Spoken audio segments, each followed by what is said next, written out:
Q&A. I'm not Mod Archie, I am Mod Sween, and this week I'm joined by Mod Root. Hello. Mod Rock. Hello. Mod Tom H. Hello. And Mod Kieran. Hello. So there's a new face on the couch. I'm sure you got some questions to ask him. But first, I hand over to Mod Kieran to address a couple of updates today. Yeah, so we've actually, in the process of we've just launched our third cold fix of the day, and I've got an actual response from Mod, what's his name now? Atlas. Mod Atlas. Mod Titan, Jagex Titan on Twitter. God. It used to be Jagex God, but yeah, so he's one of the, what's his title? Principal engine developer? I think Something so, along those lines. And he said, in trying to upgrade the client's connection code to deal with one kind of connection issue that keeps cropping up, we unfortunately introduced a different and more troublesome bug for some people. We've reverted back to the old code for the time being while we resolve that. So, yeah, unfortunately, I mean, we first did the update, tried to make a change to improve that situation. Obviously, it caused issues. We then tried to do a fix out of it, and we thought it had fixed it, and it caused other issues, so, yeah. So, no more cold fixes coming today? No. But likely, well, as soon as we fix it, then we'll look out to get another cold fix. We'll give you ample warning, as we have been doing. Ideally, no more cold fixes Ideally, today. no more cold fixes today, yeah. But, cool, okay. Awesome. Now that's addressed. Mod Root on the end, new face, sysadmin. Who are you and what do you do? Hey Twitch, my name's Mod Root. I'm lead ops engineer here at Jagex. I head up a small ops team. We're responsible for all of the servers, the networks, databases and storage, all of the infrastructure that Old School and RuneScape runs on. Most recently, we've been working on Old School worlds in Australia. That's the thing that we've been pushing through. Cool. So Australian worlds. Don't you mean LA worlds? That's what they are, right? Hilarious joke. Ooh. So, no, the Australian worlds are in Sydney, Australia. They are in Australia. Yeah. Despite all of the memes. I mean, some of the memes are great. Particularly the one with the cut and paste of the flags. I enjoyed that. I was going to say, I see some good ones, like Jagex Mods researching Australia and stuff like that. Anyway, so what is with the LA memes? Can you shine some light on that? So what it is that Australian players are pretty quick to notice that the latency on the Australian worlds was more than they were expecting. It's about 200 milliseconds. And these have been a long time coming, so obviously there's a lot of anticipation and there's a little bit of disappointment there. And that's fair, I can understand that. Shout out to OSRS Lochi, I think I'm pronouncing that right, on Reddit, who actually spotted the Australian worlds were up before we went live with them over the weekend. And he put a traceroute up, and you can see from the traceroute that, yeah, traffic's going via LA. Yeah. And that's a bit weird. That's not really what we do expect. That was weird to us too. We didn't really expect that, but we were expecting latency to be about 200 milliseconds. We were kind of expecting the traffic to route via Singapore. And for that reason, we decided to go live anyway. Like, we figure it's still better than the 250 to 350 milliseconds Australian players were getting in Las Vegas. Yep. So why would you not launch that? So to summarise, it wasn't routing quite where you were expecting, but the ping was pretty similar to what you were expecting. Yeah. So why not crack on? We were expecting about 200 milliseconds. It was coming in about that, so didn't seem any reason to hesitate really. Okay, so that's what we were expecting. Will there be improvements? Will the latency improve at all, perhaps? Yeah, it should do. Well, I hope so. I mean, this is one of the things that I love about my job is that it never stops. Yeah. We're not going to sit here and we're going to say, right, Australian worlds, they're done. Good job, go to the pub. No, we're going to be looking for ways to try and make more improvements, right? Sure. We want the best gaming experience possible for Old School and for RuneScape, for all the Jagex titles. Yeah. And that means low latency. That's what good gaming means. Specifically around Australia, yeah, hopefully in the near future. It might not be Singapore. We're hoping that we might see some routing via Tokyo, which will probably shave about 50 milliseconds off the ping. Cool. Maybe beyond that, we'll start to see it routing through Singapore, which might shave a little bit more. It should get better. I don't know when. Okay, that's fine. I think we'll keep working on it. I think we probably could have done better in the Old School team to manage expectations about the initial latency. But for now, most players have seen their playing experience improve, and obviously we're looking to improve it even further. So one thing I was wondering is that we echo like the meme early August a lot. Was that when they were supposed to be ready? What's that about? So yeah, there was some miscommunication there. Okay. So back in early 2016, chatting to Mod McKay, and he expressed there was a real appetite for Old School RuneScape in Australia. Yeah. So we were like, cool. At the time, we were having real problems with our Australian data centre, with the RuneScape worlds that were there. it wasn't a good time to be putting old school in Australia. We were right in the middle of revamping our network. So we said that work's expected to be finished in August. Once it's finished, we can start planning the work and considering what we can do for old school. That message obviously didn't quite get through, and unfortunately, before we knew it, it had been communicated to players that old school will be ready in August, and yeah. So early August was essentially, we can start looking at introducing old school servers in early August, not we're introducing old school servers in early August. Yeah, we can start thinking about what we can do to make that happen, not that's when they'll be going out. That's fine. So let's say like early August, you were thinking about introducing them. Why did it take like 10, 11 months between early August, where you're thinking about it, and June when we're going live with them? What does it involve? So anytime we're doing any kind of this work, we need to consider the implications it can have on our existing infrastructure. Yeah. And try and avoid any impacts. And if there is going to be any impacts, try and manage that. So it takes time. And that being said, regardless how much planning you put in, you always have problems. Like, you always hit hurdles, things come up that you didn't expect, and so you allow for a little bit of time to deal with that as well. On this occasion, we had more than our fair share. More things went wrong than we expected would go wrong. Everything took a lot longer. It's also worth saying Australia is about as far away from Cambridge as you can get while still being on the planet. So anything that we try and do in Australia just takes a lot longer than we're dealing with our European and with our American data centres. That's fair, yeah. So could you just give us some examples about Australian infrastructure and kind of unforeseen circumstance? Was anything, if you think about it, is there anything that immediately jumps out at you that you had to deal with? So on this occasion, the circuits, when they were originally delivered, they weren't. It was going to take 2 to 3 months to get those configured. They didn't quite work as well as they should. That added a little bit of lead time. Once they were working, we came to realise that actually the hardware we had out there in Australia, that wasn't good enough to do what we wanted to do. So we had to procure new hardware, get it configured, get it shipped out there. That took a month. Once we'd done that, we found that the circuits still weren't quite doing what we wanted to do. We've got some considerations to do with things like failover. So if one circuit fails, can we cleanly fail over to the other? We couldn't. So we weren't happy with that. Finally, I mean, we were supposed to be ready by April. That was the plan when we originally planned it. Here we are in late June, and now it's out the door. Sure, yeah. So yeah, it's taken a while. So one after the other, really. Cool. So that's pretty much Australian servers in a nutshell, like real layman's terms. That's kind of what I was hoping you'd be able to do for our players here. I've got a question from the user Volkner from Reddit. So I made it clear that you were going to come and join us on this over today, whether people had any questions about servers and connectivity generally. So he said, what's happening with the disconnections on World 341? So World 341 isn't an Australian server, yep. So that's cool. One of the challenges that comes with running old school is as a service is not just the content of RuneScape that was rolled back to 2007, it was the whole client, it was the whole engine, right? So some of the features that we rely on to get data on connectivity issues just aren't there. You know, they were implemented into the RuneScape client after that 2007 cutoff point. So as a result, we are super reliant on player reports to come in and to tell us when there's problems. And so I'd like to go through a process that's really helpful for us so that we can use to try and figure out what's going wrong. Sure, yeah. Fire away. So if you are having network issues on old school, the first thing that I'd ask you to do is just consider if you're using a third-party client or a third-party VPN, don't do that. Like, not saying that they cause issues, but if you are having issues and you need to troubleshoot, and as a process of elimination, it's probably the first thing to stop doing.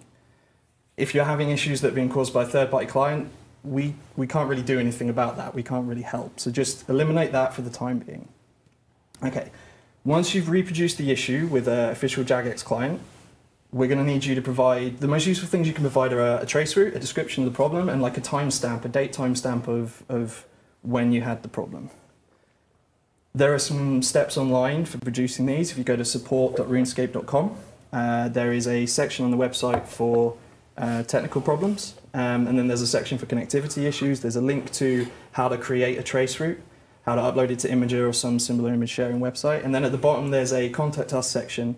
And in there, you can create a ticket and you can say, this is the problem I was having, this is my trace route, this is the time that I had it. And then our player support team can collate all of those reports. They can create an issue in our back-end ticket management system, and then the ops team, we can look at those, we can see, okay, what's in common with these trace routes, where are we having issues, and try and figure out what's going on and try and fix it. So yeah, that's what I'd say to Valkyr, if you're listening, like trace route, problem description, date and time when you're having the problem, submit it to us and we'll see if we can figure out what's going on. Cool. So to summarise, unless you tell us you're having issues connecting, we aren't aware of it. We need you to help us troubleshoot, and once we troubleshoot, we can investigate further, try and get a fix in. Right, ModRoot, thank you very much for joining us. It'd be great to see more of you. I know players are always eager for kind of updates and connectivity and servers, and rather than you passing information to us and it being like a game of Chinese whispers, it's best to have you here, do it yourself. So yeah, thanks for joining us, man. Cool, anytime. Cool. Thank you. Go, go, go, go, go, go.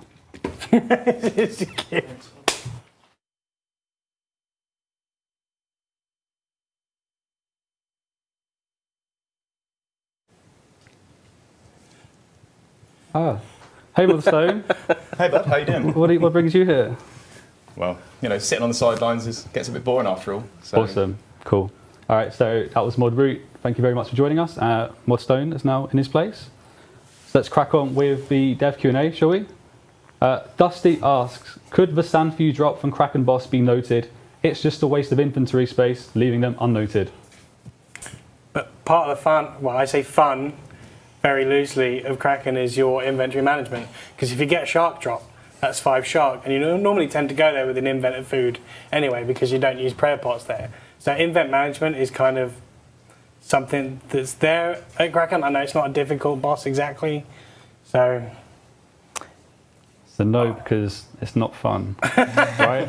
No, because you want to punish people to do the whole juggling of their inventory. That's exactly what I do. But no, I was joking, right? It's intended to be a challenge, and that makes it more challenging. Yeah, it's not that much of a challenge in the first place, to be honest. It's something we can do. I mean, if people were willing to vote for it, I wouldn't mind. Yeah, so. I would put it through a poll. I can't see it failing, to be honest. Maybe people aren't as a little bit as sadistic as I am when it comes to that. But. Cool, okay. Basic Fail asks a question which has been asked before, but this time he offers a suggestion. We don't get that often. He's building on it, it's good. Can the Ecto token limit be increased for worshipping Ecto Functus? Currently you have to collect after every inventory of 13 bones for 65 tokens. Perhaps you could tie it in with the diaries and offer a scaling reward. So if you complete easy, you can the amount is increased, complete medium, the amount is increased further, and so on. I just want to increase it anyway, regardless. Okay. I mean, my opinion, 35 is awful. Is it 35 or 65? 65. So yeah, 65. So yeah, that's pretty awful. One event, the only way of really doing it effectively is like perhaps taking something like your Bone Crusher and then putting the things in onto that and running it that way. But if we were to even increase it to say you do it every 5 invents or 10 invents or something like that, it would be a nicer, and it is like kind of perfect quality of life update that we can provide. I think so. I did see another question which I didn't really include, but it sticks out to mine. Do we know why 65 might have been in place to begin with? I guess because it was the best training method and they wanted to be cruel and make it whatever. So 13 wasn't what it was originally, it's already been increased. It has been increased, right, okay. So we don't know why it was very low. I think the reason that you can't carry on doing it, the reason it stops you from doing it is so that you don't forget to pick up your FSO useful Ecto tokens. That's fair enough. And then it was increased to 13 because that would at least cover an inventory, basically. Cool. Another Ecto-related question. Sean asks, can the Ecto Functus act as a prayer altar after Ghosts Ahoy is completed? Where's the nearest one currently? From that area. You're quite a while away. I'm guessing it's to make it easy. I mean, if you're using Ectofile... Patadermis is the closest, I think. Probably. I think what he's looking for is like a really quick, easy to access prayer altar using Ectofile.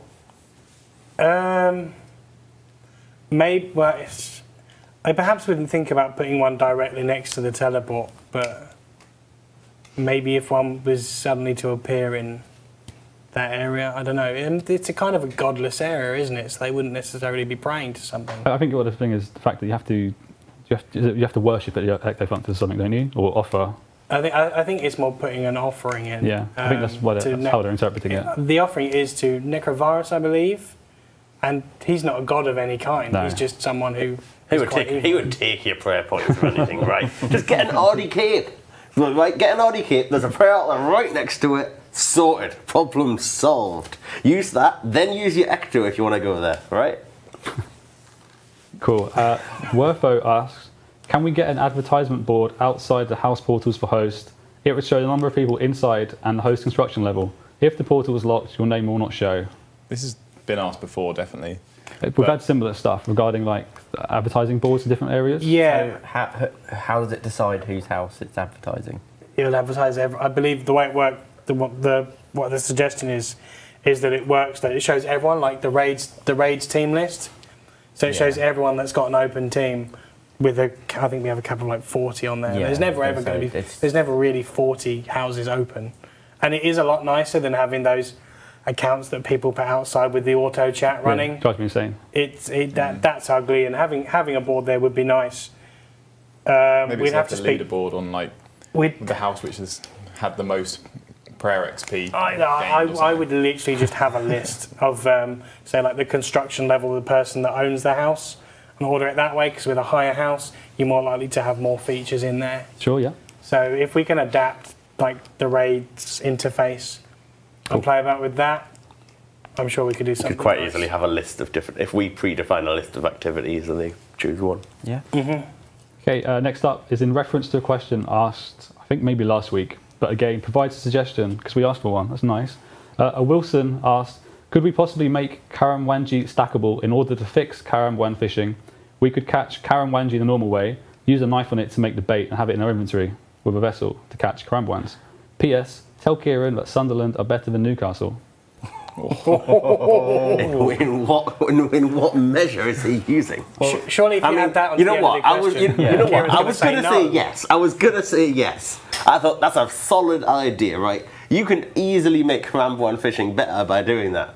But if he wants it and he thinks Sunderland's better than Newcastle, he ain't getting it. Yeah, sorry, mate. You've lost your chance. But that's shocking. I mean, you got the Premiership, Newcastle here. Oh, here we go. And you got the Championship, Sunderland are here. Who's starting right? off?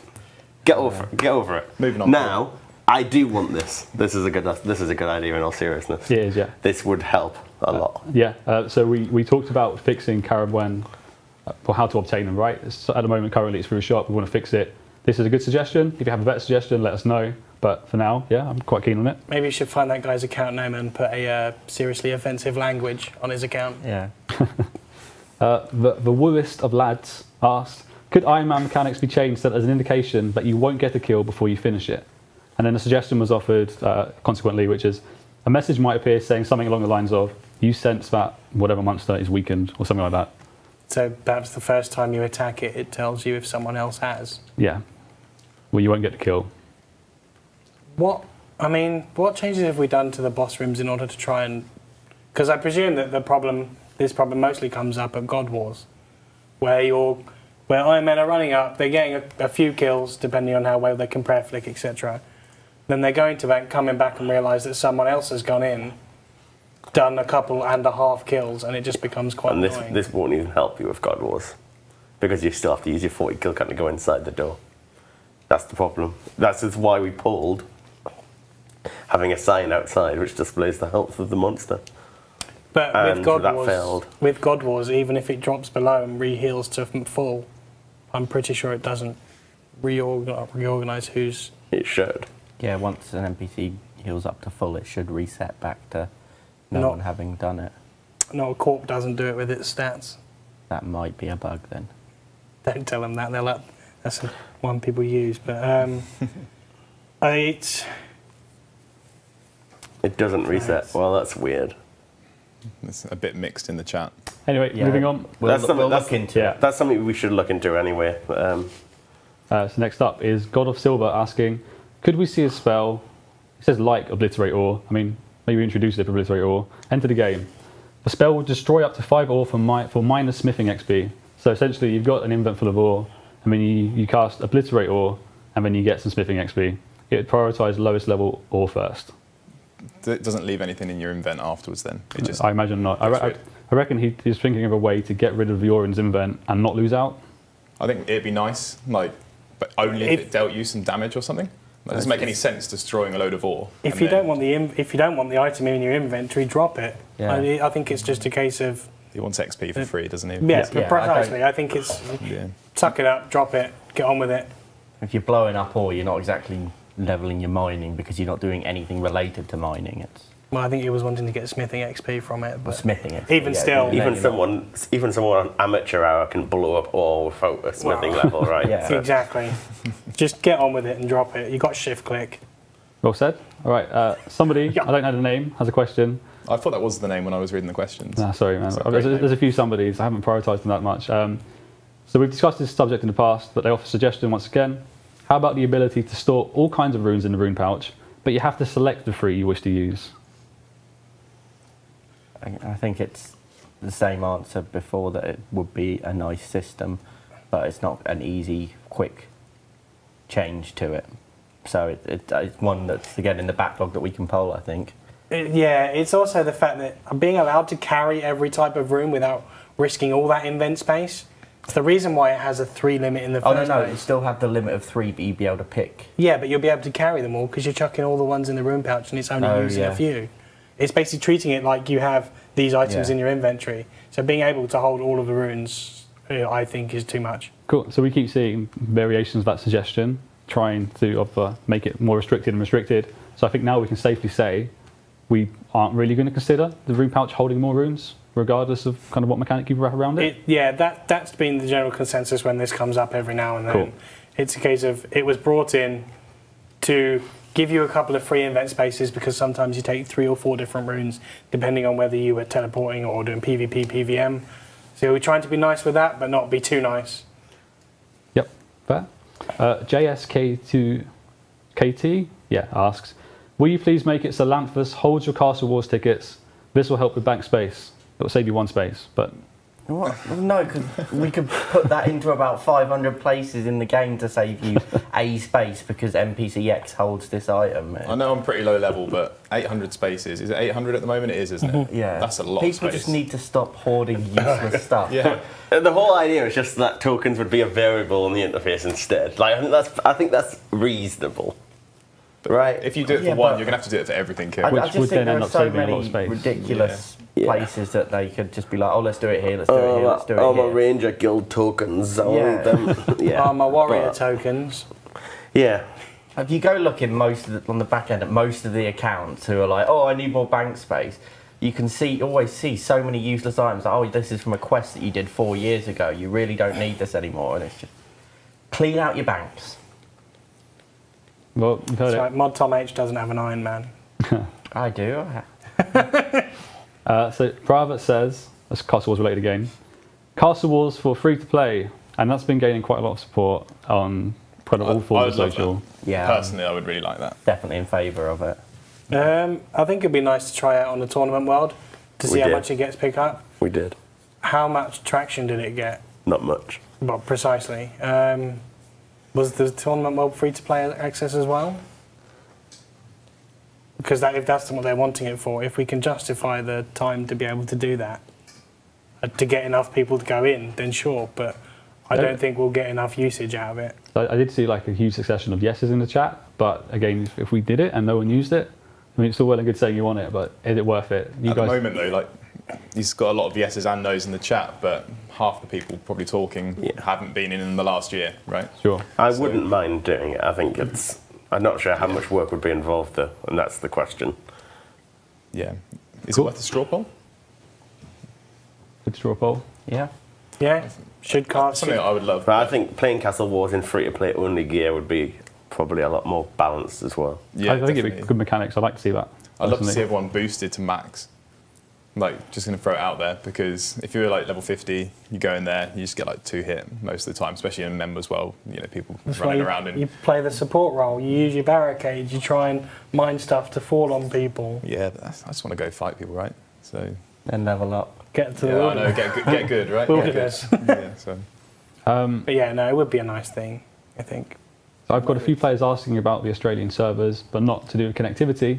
They're asking, can we add a total level or a PvP or a dead man, etc. I'm going to I go on a spoke little. to Mod John C about this, and we can reallocate. At the moment, they're just open. They've been open, what, a day, 2 days? So Yeah. it's all dependent on demand. Yeah. So if we see a it demand sounds- for it, then yes, potentially we can do it. Cool.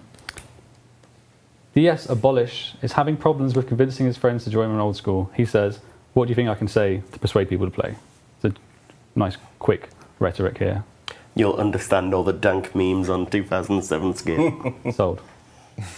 That works for me.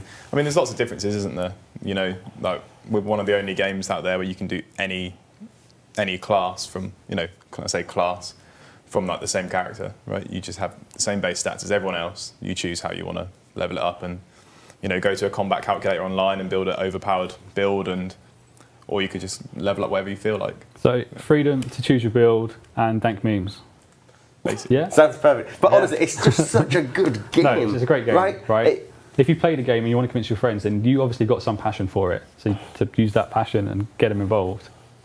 Zayma asks, will we be able to use Monster Examine in raids soon? Raids have been out for a while now. It'd be nice to know the exact stats of the NPCs.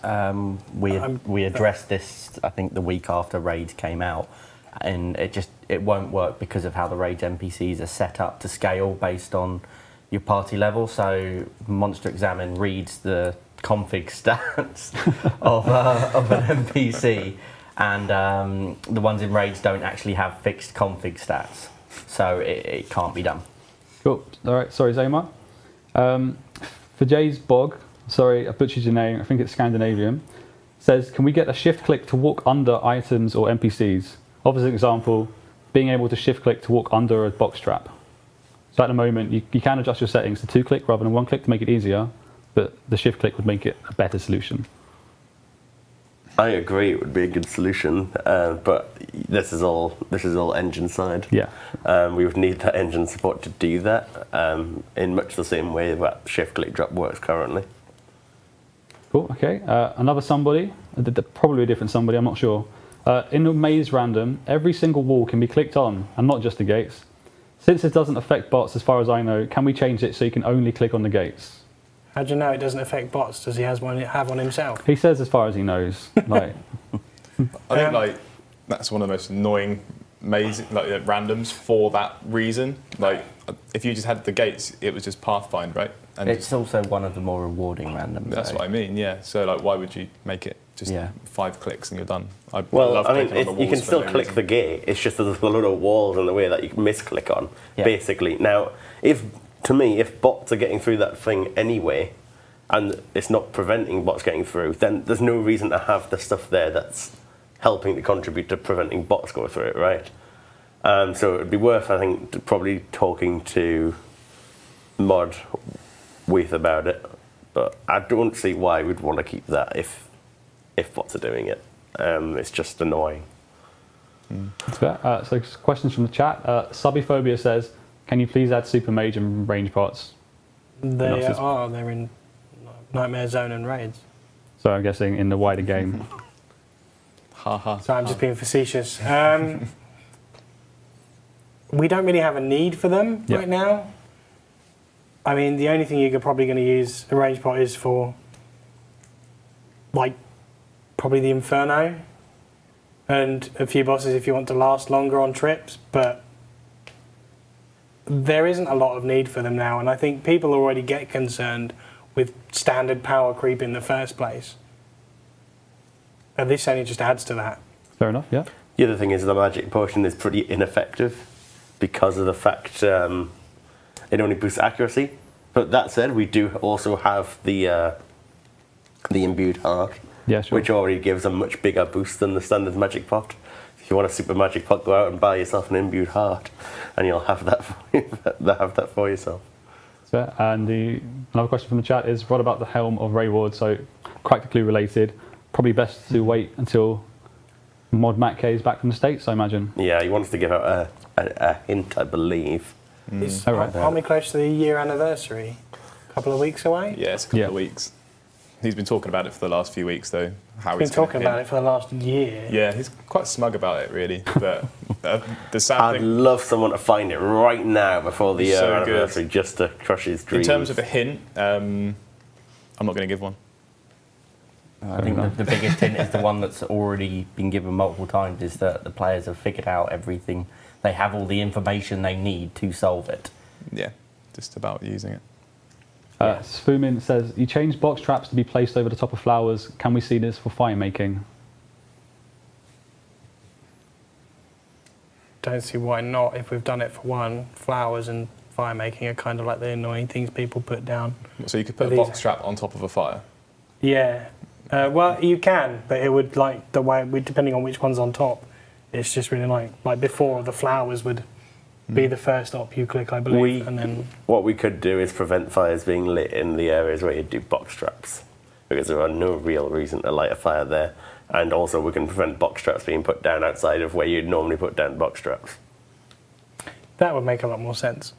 Just block them from specific areas. Cool. So we could do that. Magic asks, could we get the ability to sell back cosmetics from Trouble Brewing for the same price we paid, just like the Castle Shop does? You don't get the same price. You get 70%, I believe, which is what we do for all stores. Castle Wars gives back 100%. Really? That was not recent, but it wasn't always like that, so yeah. If we were going to do that, I would say do the 70% like we have done more recently with other shops. Cool, okay. 73%. Don't enable them. It's like asking them to say Gay-Kona. Here we go. Chambers of Xeric asks, could free-to-play receive skill cape hoods? Let hands given to players, since some skill masters aren't found in free-to-play areas. So typically we reserve the right to show off whatever because you're a member. Why just a hood? I'm guessing because that's all he wants to give free-to-players. I kind of understand the logic, like the cape's reserved for members only, but if you're free-to-play with 99, you've got a hood still. In all honesty, I wouldn't mind letting free-to-players get skill capes, as long as they're a free-to-play skill. Yeah. And now obviously all the masters aren't necessarily in the free-to-play area. And if anything, it's more of is it more of an achievement, I would argue, getting it in free-to-play, especially for some Generally, stats. it's harder to get something. Especially things like prayer. Free-to-play, I mean, like I say, it would then also make it a best-in-slot cape, I believe, for free-to-play. In all instances, which is good for everyone. Means you'll go get a 99 on perhaps your free-to-play PK account if you have them. And for other people want it, but it would also necessitate us moving the masters to a free-to-play location. I think the suggestion... So his suggestion was to make hands sell the capes? You could do, yeah. Cool. So that's, quite supportive of that. Kyle says, I've been asking this for weeks. Can we get empty bucket packs? Doesn't offer any explanation as to why he might want empty bucket packs. Iron Man, by the way, haha. See, memes. I know Ash doesn't want to keep adding packs of everything into the game. I don't think it makes much sense, personally. I think there's pretty easy ways of getting buckets, isn't there? Like, can you not buy packets of compost and empty them? Stuff like that. I mean, yeah, that'd be a way around it, wouldn't it? Without properly... But I think there already is packets of compost. Yeah. Or something like that. But We don't want to make it too accessible. You don't need that many buckets, and buying a full inventory at a time, I think, is probably pretty quick. Really. Can you buy them from the charter ships in Catherine and then just do that? I think to the bank? Don't know. I can't remember the last time I bought a bucket. So we don't know, but in terms of like how easy it is to get buckets, but we don't really want to keep adding packs. I think it's a fair summary. Yeah. You click on the GE. Yeah, I mean, that was my instinct, right? Dustin asked, the ancient altar requires a pharaoh's scepter to create one. Could the altar then offer a teleport option? Obviously similar to the scepter. I think that's used to train your prayer. I mean, to change your prayers. Yeah. Change your spellbook. So yeah, that's the one, sorry. Perhaps if we were to find a different place to mount a scepter? I don't think they agree. Lots of no's. I think the concern is that once you use a scepter and you've got unlimited teleports, that's a bit too OP. So if we were a way to, okay, maybe you keep adding a scepter and adding a scepter and adding a scepter. You add the scepter into a slot in your in a room in a player-owned house, and you have to use like the pottery, the clay things or whatever to recharge it every now and then. Because I'm pretty sure they're tradable anyway. At that point, it probably becomes more inconvenient than just having it in your inventory, though, doesn't it? If you're training Pyramid Plunder, which is probably what a lot of people use it for. Yeah, it also depends how many charges you're willing to put on it. If you were willing to mount it in a house and give more charges to it, then it would make it slightly more convenient. But So I think it kind of works well as it does now. To be honest, we don't want to make the Ferroceptor unneeded after you use one. So keep it for the spellbook change, and then buy more if you want a telly. I think fair enough. Colbin asked, for clarity's sake, would it be possible to show the damage and accuracy increase for void sets? At the moment, it's a standard like invisible boost. So it, like, if you put it on, then your stat just gets boosted.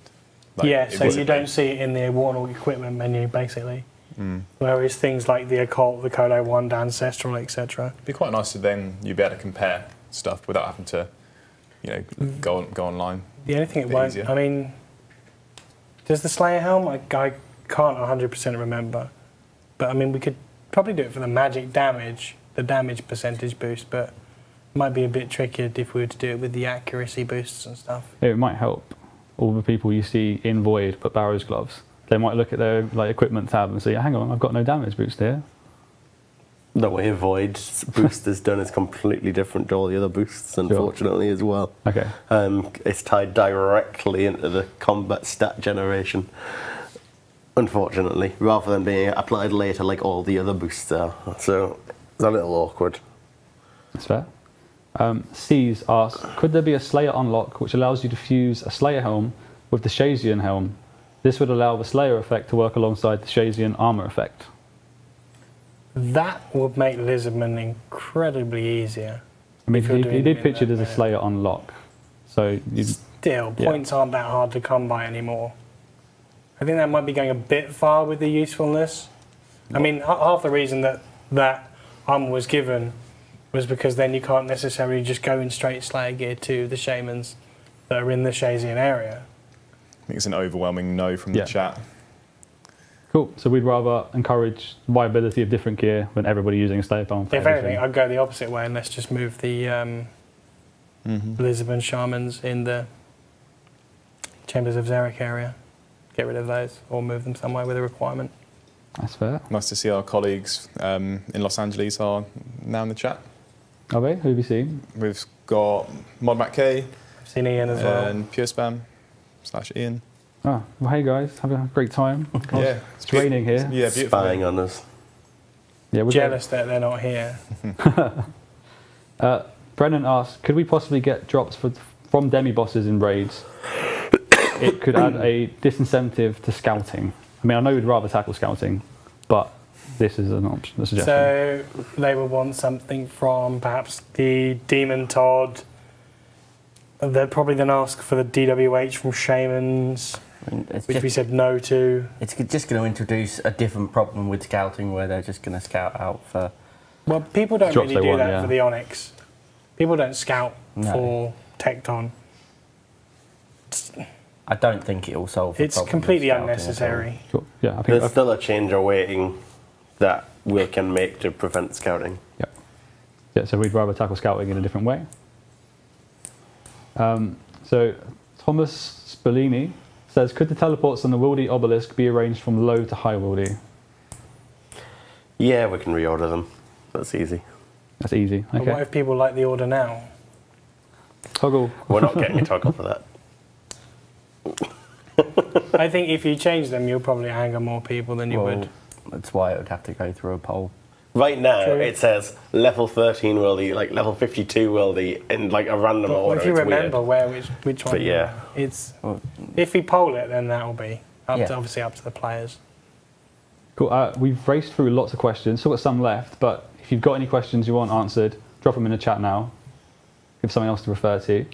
In the meantime, Periscom asked, can we change Pyramid Plunder so your character doesn't say ow every time you get bit? It's unnecessary and it spams your chat. Ow. If you What- get what bit, you're going to complain. How would we do right? that? I don't see. I don't. That's. I would complain if I got bit, yes. If it would answer your question, since nobody else did. Depends on who, I guess. But maybe we'll spice it up and add in some different ones. Yeah, we could mix it up. Maybe you go arg, and then the next time you go ow, and then the next time you'd go. Ooh. Okay. I don't know. So no, we won't remove it, but We'll add maybe we more. could add a bit of variety instead. Rebbit, please ask, could the God Capes from the Mage Arena give a +1 prayer bonus? They currently offer 0 prayer, despite being, and he does this, God Capes. Does seem logical, doesn't it? Don't I you don't have know. to pray to a statue to get them as well? They do have to pray to a statue to get it, but I mean, it's already a best in slot cape, Yeah. so we're making it even better. I mean, there have been plenty of discussions about some new stuff from Age Arena 2 when we get round to it, which I think most of the team are keen to do at some point. So I'd be more willing to put it on newer capes than adjust the ones that are already there. Just because it's to do with the god doesn't mean everything has to have prayer on it either. That's fair, yeah. So it does seem logical, but the team are quite keen on doing Major Arena 2, and the prayer bonus for a cape potentially could come from Major Arena 2. To summarise, Lol's Fish asks, could we add smashing pie dishes to toggle with breaking potions? And then I imagine everything else. Yeah, what are you want to smash your bowl? Smash everything. Well, pie dishes are actually worthwhile keeping sometimes. Maybe you can use them. Well, you can Maybe use use them again or something. It would be toggleable. Yeah. But a pie dish is metal, it doesn't smash like glass. Yeah, but they'd probably be like... What if you use a ceramic pie dish? You just dent it a bit on the floor and then litter. Sounds exciting. It's a lot less useful because not many people eat pies in huge quantities. You don't take a massive stack of pies to a bus, do you, compared to taking a whole inventory of Are you brews? suggesting making pies stackable? No. Juice's Box asks, how about a buffed Aram staff that makes it one-handed, which will then allow for the holding of books, etc. in the offhand slot? That's from the Twitch chat. The Aram staff is practically useless in every way, but then that would make it the only one-handed Barrows weapon. I think you're Get right. your GE offers in now, lads. So would you? Is this a thing we're going to do every other Q&A? Try and discuss the Aram staff? Aram stuff, so it just goes like yeah, this. it's one of those things. It is pretty much like useless though. It's true. I think what RuneScape 3 did, before you all smoke about that, is added an offhand Aram's book as well. So another Barrow's item for it. So another Barrow's item. So then you have two items to wear in the two hands, but it's... You do like Thorax, you get a left hammer and a right hammer. Let's not open that can of fish. I mean, they're not wrong, obviously. Aram staff is horrific. There was that thread a little while ago about all the weapons that are better than an Aram staff. And that's every single-handed weapon, because as long as you equip it with an arcane spirit shield, you got more magic bonus than just crazy. the two-handed arcane, two-handed staff. Could we not just Maybe give we it a just magic buff it bonus? straight up, but I think that perhaps if we were to get a whole bunch of different suggestions, we can put a opinion question to the community in a poll to say these are the kind of things that we would like to suggest. Which ones do you like? And if there's overwhelming change one way or the other for one option, we Maybe perhaps like try and poll that changing the option. set bonus would be a good way of making it If we did useful. it for one, people would probably want it for Torags and Carols as well. Agreed, but they all are pretty useless, aren't they? As a set. Yeah, as a set. Well, I did see a story of there was a team of 6 people that running around, each one in a different set of Barrows gear, became PVMers in the wilderness, which I thought was pretty awesome. It's not, I do still see a lot of Carol's PKers, but yeah, it'd be cool to see some more variety. Zabe OSRS asks, can we get a red rock golem when using the Lovakate or Lovakati? Kate? Lovakite. Something like that. It's not a Kate. Kate. Kate. That's what it said in the chat, Yeah, man. typoed. I'd say tweet Moded and ask him to do it. He's recently coloured a golem. He might be up for doing that. He loves his mining at the moment, I think. I like the pink Hammersmith golem, I've got to say. I think quite a lot of people did. Just spam modded. Yeah, just ask Moded, get him to do it in his tap time or something. I think he, And his weekends. and his evenings weekends, as yeah. well. Just the whole time, Just tweet JagXEd all the time, asking for a red golem. more golems. Every coloured golem. Rainbow golem. Fong RS, I think this might have been addressed earlier, says Vial Smash not working for decant or potion share. So about an hour and a half after the update, I did a hot fix to allow it to work with potion sharing. We didn't actually originally intend it to work with that, but people wanted it to, so we added it to that as well. And for decanting, it currently doesn't work for decanting, and I'd expect to do that either. But when you generally decant, you're not going to be in a situation where you just want instantly rid of your vials. You might do that in a bank. You might do that via the auto decanter. So I don't see much need to do it on decanting. We could. It also makes sense that perhaps with potion share, you obviously use the last dose of the potion, and then you throw your vial away. With decanting, you're just splitting them up, so it doesn't really make sense to have it there. Yeah, I'm fair enough. Imagine like when you're decanting it. Just decanting a vial, and then you go. Yeah, that's what I see it. And you've got another one at the table. Put that in, smash that one, and another one. Yeah. So we fixed the potion share. Kieran fixed the potion share. I won't take credit, but decanting doesn't really make sense to us.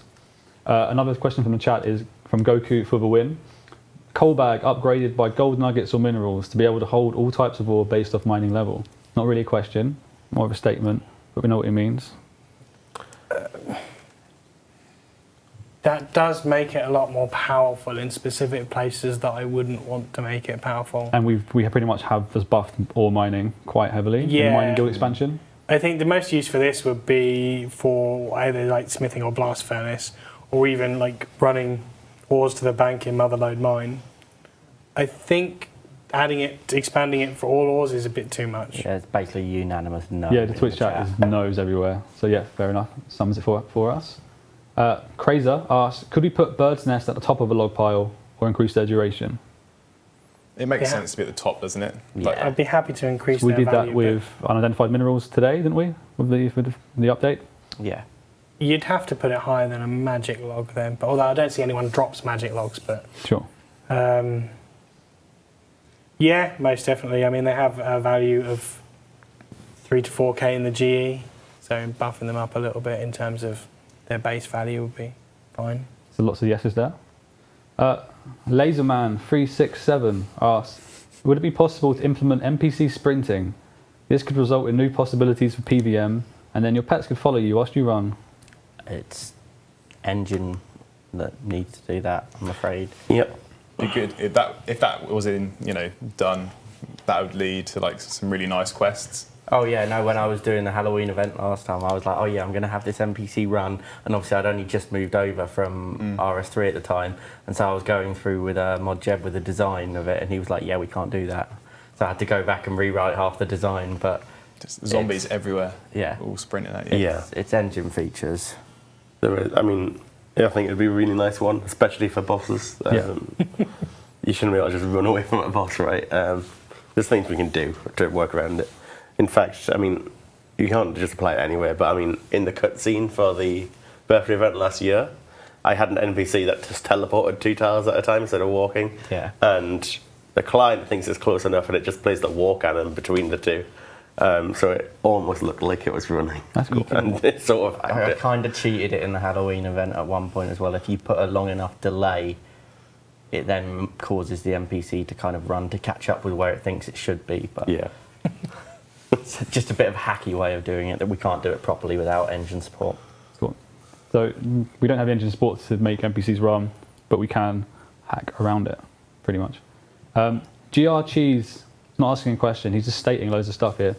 POH armor room. You have a room with a number of mannequins. You can equip gear on the mannequins. Players can right-click the mannequins to hotspot what they're wearing. So I put it in a question. Can we add an armor room to our POH with the aforementioned details? So like a loadout. So you're setting up a loadout and then you can quick swap on those mannequins. It's only loadouts for equipped. It's not like getting stuff out of the bank, which was obviously a lot more. It's doable. I like it. I've thought of it before. And, I mean... Kieran's idea. There are issues in regards to you wouldn't be able to display the armor on the mannequin very easily. Because essentially we'd need a different model for every single type of bit of armor you could put on it. Yeah. And then you're speaking 4 combinations, or however many combinations of different items. You could have one helmet, one body, one... Yeah. What about if you were to have like mannequins that are assigned to a type? So you could build like a range, 2 mage and a melee, and you can only put that kind of classified gear on it. It's still a lot of... So regardless, if we just had one model, I mean, if we had one model for melee, one model for mage, and one model for range, that's fine. It would work. And you would just like, use and the you would just items click on on the interface, and it would display what you've got, right? Yeah. And you could withdraw it and automatically equip it, even. But honestly, when it's all the way in your POH, is it that useful even? In your POH, yes, depending on how you have your house. No, Teleport I into mean, your you house. can have it in is your very POH, so you have to go in there, get your gear on, then go back to your bank and sort the rest of your inventory out. Like in that aspect, maybe not, but I mean, it would probably help with, like re-gearing, because when you go back to your bank, you have to either get all your gear out, re-gear, bank, and then this would make it a nice quick swap, and then you go back to your bank. I'd probably have different setups for different bosses. I'd want to see So you go a big swap your gear requirement to on go it to too. that boss, then go to the bank, set up your inventory and go. Yeah. it's sort of unfortunate because I mean, in a real world, I'd love to do actual bank presets so that you can just do it properly.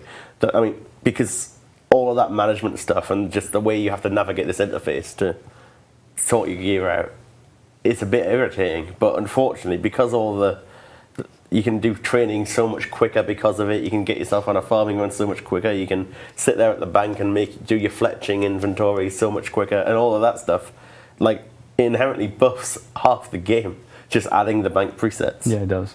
But it means we can't really do it for the actual convenience factor, what it's really useful for. We have another POH related question. Polyhymnian says, can we have the ability to save multiple POH layouts and swap between them? I imagine, again, a lot of engine work. It's also a lot of data storage. There's a lot of house variables. Yeah. We wouldn't need engine, but that seems incredibly redundant now that we've got a nice feature to move all the rooms. Yeah, I mean, you have to put 5 minutes of effort in, but you can move them yourself. I mean, it's a huge amount of dev work. It's a huge amount of extra variables and storage on the system for very, very minimal gain, considering, like you said, you can do it yourself in a few minutes. Cool. I think probably the last question. Widow NA says, are there any new house themes in the works or ideas for a theme released with Fossil Island? I imagine that's probably best directed towards Maz, who isn't here at the moment, unless somebody else has an idea. There isn't one coming with Fossil Island, and there's none in the works currently, but there's still space. I would like to add some more. But I know I've had quite a few people asking for a new one for Halloween, which, to be fair, It'd be nice, wouldn't it, for Fossil Island, especially because you could have it almost tweak different rooms to make it look a bit underwater, or your dungeon is or your garden's water, like a river or something like that. The themes that they're mentioning is either the superior garden or the wall kits that they use for the house, which are the only things that change. So a wall kit made out of bones instead for Fossil Island or something like that. But yeah, it's wall kit that people have been requesting quite a lot, so I may actually look into that for Halloween. I can't see myself ever changing from the original Halloween one that we had 2 years ago. I think that's probably the most used so one good in game, really. Or maybe we just have to one-up it. Cool. So earlier we mentioned that Archie, Matt Kay and Ronan aren't here. They're in LA. They're there for Dead Man. We're more than halfway through now. I believe we've got a little video showing some highlights from the week so far.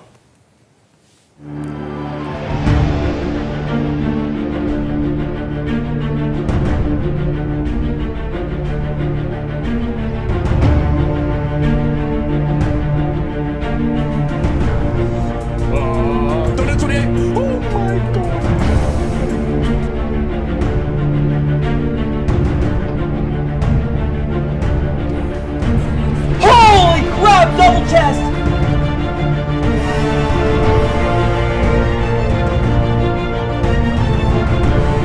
Has died. Freaking barrage? How does someone have barrage? You'll never take me alive! Tonk my mode! Boom! Nice. Hashtag rock. Always in rock, mate.